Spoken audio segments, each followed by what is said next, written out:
എല്ലാവർക്കും സുഖാന്ന് വിചാരിക്കുന്നത്. പുതിയതായിട്ട് വീഡിയോ കാണുന്നവർ നമ്മളെ വീട് കണ്ടിട്ടുണ്ടാവില്ല. ഇതാണ് നമ്മളെ വീട്, ചെറിയൊരു വീടാണ്.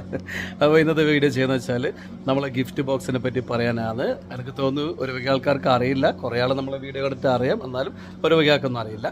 അപ്പോൾ ജൂൺ 7 ഞായറാഴ്ച 9:30 നമ്മളെ ഗിഫ്റ്റ് ബോക്സിൻ്റെ ഉദ്ഘാടനം. ഇത് വെച്ചിട്ട് കുറേ ആയി, പക്ഷേ ഇപ്പം നമുക്ക് അത് ഉദ്ഘാടനം ചെയ്യുന്ന ഒരാളെ കിട്ടെ. നമ്മളെ സ്ഥലം MLA ഗോവിന്ദ മാഷാണ് ഉദ്ഘാടനം ചെയ്യുന്നത്.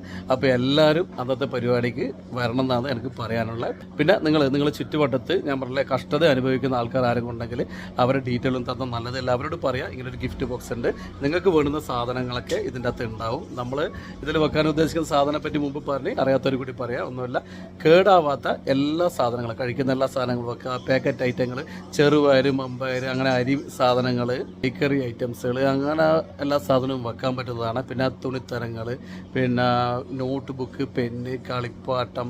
ഇനിയിപ്പോൾ നമ്മൾ മരുന്നുകൾ വെക്കാൻ ഉദ്ദേശിക്കുന്നത് ഈ പാരസെറ്റമോൾ, ഉള്ളൽ, നടുവേന, മേലുവേന, കൈവേന, കാലുവേന, അങ്ങനെയുള്ളവർക്ക് ഉപയോഗിക്കാൻ പറ്റുന്ന മരുന്നുകൾ വെക്കാൻ ഉദ്ദേശിക്കുന്നത്. അങ്ങനെ ഒരുപാട് കാര്യങ്ങൾ നിങ്ങൾക്ക് ഏതാണ്ട് കാര്യം മനസ്സിലായിട്ടുണ്ടാവില്ല. അതായത് ഒരു വീട്ടിലേക്ക് വേണ്ടുന്ന എല്ലാ സാധനങ്ങളും ഇതിൻ്റെ അകത്ത് വെക്കാൻ പറ്റുന്നതാണ്. അപ്പോൾ നിങ്ങൾക്കും ഇതിൽ പങ്കാളിയാവാം. ഞാൻ അത്യാവശ്യം എല്ലാ മാസവും ചാറ്റ് ചെയ്യുന്നുണ്ട്. ഇത് ഞാൻ പല വീഡിയോയിലും പറയുന്നുണ്ടെങ്കിലും ചില ആളുകൾ പറയും ചാറ്റ് ചെയ്തത് ഇങ്ങനെ വിളിച്ചു പറയാൻ പാടുണ്ടോ വൈചോട്ടോ എന്ന് ചോദിക്കലുണ്ട്. സത്യം പറഞ്ഞാൽ എനിക്ക് ചാറ്റ് ഒന്നും ശീലം ഉണ്ടായില്ല, പക്ഷേ ഇതുപോലെ ചാറ്റ് ചെയ്യുന്ന വീഡിയോസ് കണ്ടാണ് എനിക്ക് ഇതിനൊരു പ്രചോദനമായ. അപ്പോൾ ഞാനും ഇപ്പം അതുപോലെ ചാറ്റ് ചെയ്യുന്ന വീഡിയോ തന്നെ ചെയ്തിട്ടാണ് ചെയ്യുന്നത്. വേറൊന്നല്ല, ഈ ഞാൻ ചെയ്യുന്ന ഈ വീഡിയോസ് കണ്ടിട്ട് മറ്റുള്ളവർക്കും പ്രചോദനമാവട്ടെ എന്ന് വെച്ചിട്ടാണ് ഇതുപോലെ വീഡിയോയിൽ ചാറ്റിൻ്റെ കാര്യം പറയുന്നത്. ഒരുപാട് വിമർശനങ്ങൾ ഉണ്ടായിട്ടുണ്ട്. പിന്നെ ഞാൻ മനസ്സിലാക്കിയെടുത്തോളം കുറച്ചാളെ വിമർശിക്കുന്നുള്ളൂ, ബാക്കി ഏതാണ്ട് 90% ആൾക്കാരും എന്നെ സപ്പോർട്ട് ചെയ്തെന്നുള്ളത് എനിക്ക് വലിയൊരു സന്തോഷമുള്ളൊരു കാര്യമാണ്.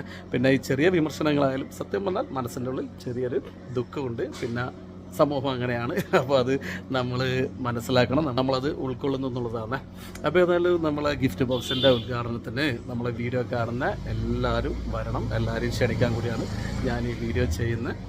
അന്നത്തെ ദിവസം നിങ്ങൾ അയൽവക്കത്ത് ആരെങ്കിലും ഇതുപോലെ കഷ്ടത അനുഭവിക്കുന്നുണ്ടെങ്കിൽ അവരോട് വരാൻ വേണ്ടി പറയാം. നമ്മൾ ഗിഫ്റ്റ് ബോക്സിൽ നിന്ന് അവർക്ക് സാധനം എടുക്കാൻ പറ്റും, അല്ലെങ്കിൽ നമ്മുടെ കൈ കൊണ്ട് തന്നെ സാധനം കൊടുക്കാൻ പറ്റും. അതുപോലെ നിങ്ങൾക്ക് ഇതുപോലെ എന്തെങ്കിലും ദാനം കൊടുക്കാൻ ഉദ്ദേശിക്കുന്നുണ്ടെങ്കിൽ നിങ്ങളെ വീട്ടിൽ ഞാൻ പറഞ്ഞില്ലേ നിങ്ങൾ ഉപയോഗിക്കാത്തതെന്നാൽ മറ്റുള്ളവർക്ക് ഉപയോഗിക്കാൻ പറ്റുന്ന സാധനങ്ങളുണ്ടെങ്കിൽ അതുകൂടി കൊണ്ടുവന്നു കഴിഞ്ഞാൽ അതുകൂടി നമുക്ക് ഗിഫ്റ്റ് ബോക്സിൽ വെക്കാം. ഒരുപാട് ആൾക്കാർക്ക് അത് ഉപകാരമാവുന്നുള്ളതാണ് എനിക്ക് പറയാനുള്ളത്. അപ്പോൾ നമ്മുടെ ഈ സംരംഭം ആദ്യമായിട്ടാണ് നമ്മുടെ നാട്ടിൽ ഇങ്ങനെ ഒരു സംരംഭം വരുന്നത്. അപ്പോൾ നമ്മുടെ നാട്ടുകാരും അതുപോലെ നമ്മളെ പുറമേ ഉള്ളവർ ഒരുപാട് ആൾ നമ്മൾ വീഡിയോ കാണുന്നുണ്ട്. എല്ലാവരും നല്ല സപ്പോർട്ടാണ്. അപ്പോൾ എല്ലാവരും ഇതിനെ സപ്പോർട്ട് ചെയ്ത് ഇത് വിജയിപ്പിക്കണം എന്നാണ് പറയാനുള്ളത്. നമ്മുടെ നാട്ടിൽ ഇനി കഷ്ടപ്പാട് അനുഭവിക്കുന്ന ആളുണ്ടാകാൻ പാടില്ല. അതുപോലെ എല്ലാ നാട്ടിലും ഇതുപോലുള്ള ഗിഫ്റ്റ് ബോക്സുകൾ സ്ഥാപിക്കണം എന്നാണ് എൻ്റെ ഒരു ആഗ്രഹം. അപ്പോൾ നിങ്ങളുടെ നാട്ടിൽ ഇതുപോലത്തെ ഗിഫ്റ്റ് ബോക്സ് വേണമെന്നുണ്ടെങ്കിൽ പറഞ്ഞാൽ മതി, ഞാൻ അവിടെയും ഇതുപോലുള്ള ഗിഫ്റ്റ് ബോക്സ് സ്ഥാപിക്കാം. അത് കറക്റ്റായിട്ട് നിങ്ങൾ മെയിൻറ്റെയിൻ ചെയ്താൽ മതി. അപ്പോൾ ഒരു നല്ല ഉദ്ദേശത്തോടു കൂടിയാണ് നമ്മൾ ഇത് ചെയ്യാൻ വേണ്ടി ഒരുങ്ങുന്നത്. ഇതിൻ്റെ നെഗറ്റീവ് വശങ്ങൾ എന്തൊക്കെയാണെന്നുള്ളത് നമുക്കറിയില്ല. ഭാവിയിൽ എന്തൊക്കെയാണ് നെഗറ്റീവ് എന്നുള്ളത് പഠിച്ചിട്ട് അതിൻ്റെതായ മാറ്റങ്ങൾ നമ്മൾ വരുത്തി ഇത് നല്ല രീതിയിലാക്കും. പിന്നെ നിങ്ങളെ വിലപ്പെട്ട അഭിപ്രായങ്ങൾ ഈ ഗിഫ്റ്റ് ബോക്സിനെ പറ്റി എന്തെങ്കിലും അഭിപ്രായങ്ങൾ, സംശയങ്ങളുണ്ടെങ്കിൽ എന്തായാലും ഒന്ന് കമൻറ്റ് ചെയ്യുക. അതിൻ്റെ ഉത്തരം ഞാൻ നിങ്ങൾക്ക് തരുന്നതായിരിക്കും. അല്ല ശ്രുതി?